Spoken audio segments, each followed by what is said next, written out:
وصحبه ومن والاه وبعد السلام عليكم ورحمة الله وبركاته.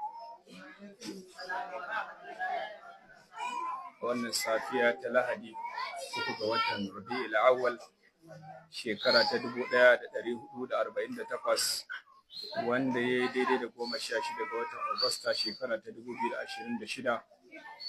Allah ya tara mu a wannan makaranta wanda abinda na iya gani shi ne da'awatul haq da ita da haɗin gwiwa da ƙungiyar Al-Ma'awa sun shirya tunatar da juna game da abin da zai karar da mu ya haskaka mana ya ba mu damar zuwa aljanna cikin sauƙi amma idan mun ɗauka. Na farko ne muku fata alkhairi kuma ne muku addu'a Allah ya albarkaci karatu, Allah ya sanya ɗan uwa da suke shirya da'awa na tunatar da juna ya amfanar da mu duniya da lafiya, ya sanya hanyar shiga mu aljanna. Allah ya sa muna yin wannan abu domin shi. Allah ya tsarkake mana zukata ya raba mu da riya da son zuciya. An bani maudu'i ce taɓarɓarewar tarbiyya. Mun miƙe tsaye mun maida ‘ya'yanmu matsayin wato suna da kima da daraja a idanuwa.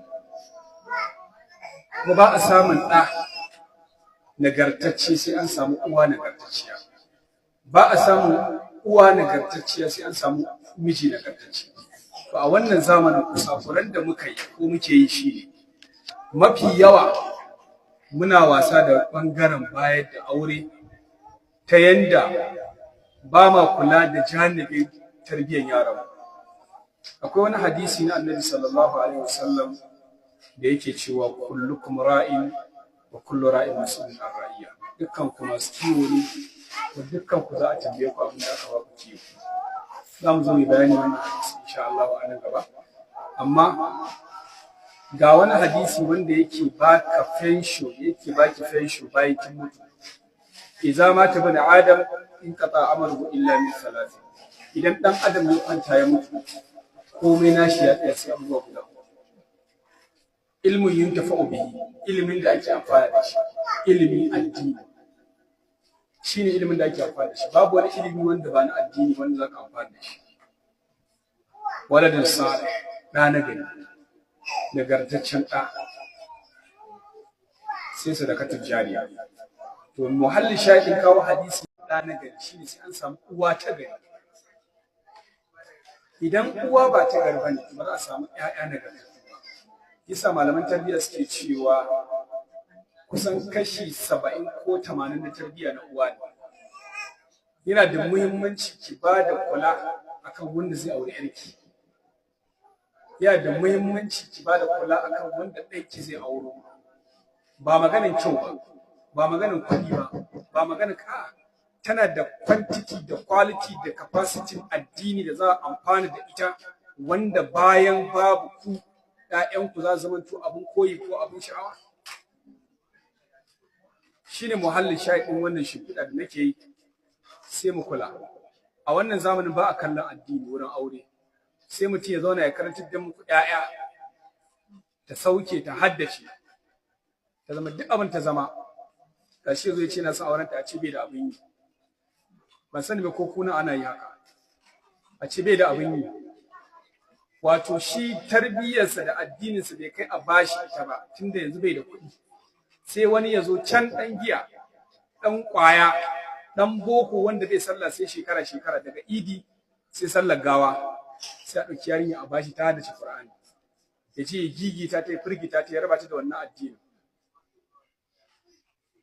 Malam wani na burge ki. Niya a makawon shi aikin uwa ne. Zai yi ki samu irin wannan ɗan kina yawo da gele, kina fitowa bakin titi ki zauna ana fira kina cin gyaɗa da rake. Zai yi kina zagin mijinki, kina shaƙe shi, kina bashi in kika taimake shi a cefane sai ki mai gori. Kina cewa ki kake yadda ki fita wurin saurayin da naki ki dawo da wani abu ba. Zai yi a samu wannan ɗan? baki sallah yakin ga dama idan ana biki sai da daddare yayi ki hada salloli ke da kanki san ba zai yi ba ka'ida ta rayuwa shine ka wahala daga baya ka ji daɗi kuma gani ya zama wani abu bincika duk manyan malaman da kake gani a Najeriya mafi yawan su iyayen su talakawa ne kuma iyayen sun yi haƙuri sun ci da su halal ba su koya musu ƙarya ba daga baya Allah ya albarkaci ƴaƴan suka zo suka hutar da iyayen amma ke na sani da kai da yawa wani ne addini zai zo neman auren ƴarka ko ƴarki ba za ki ba shi kai ba ki taɓa yin kuma mai addini tallan ƴarki ba za ki ɗaukan ƴarki ki ba mutum mai addini bai nema ba ki ce wani zo ka aure ƴata ba za ki iya ba saboda kina ganin bai da kuɗi kuɗin nan kuma Allah ke raba dukkanmu nan babu wani tallan ƴarki ba za ki ɗaukan ƴarki ki ba mutum mai addini bai nema ba ki ce wani zo ka aure ƴata ba za ki iya ba saboda kina ganin bai da kuɗin nan kuma Allah ke raba dukkanmu nan babu wanda ke da tabbacin rayuwar za ta kare a haka ko akwai babu rayuwa gaibu ce wani talaka ne ina gobe zama mai kuɗi wani mai kuɗi ne gobe zai zama talaka yanzu in kin ba mai kuɗi yarki sai daga baya tsiya ce sai ki ci arabu mana sai arabu bayan ta haifi yaya sai arabu tunda ya talauci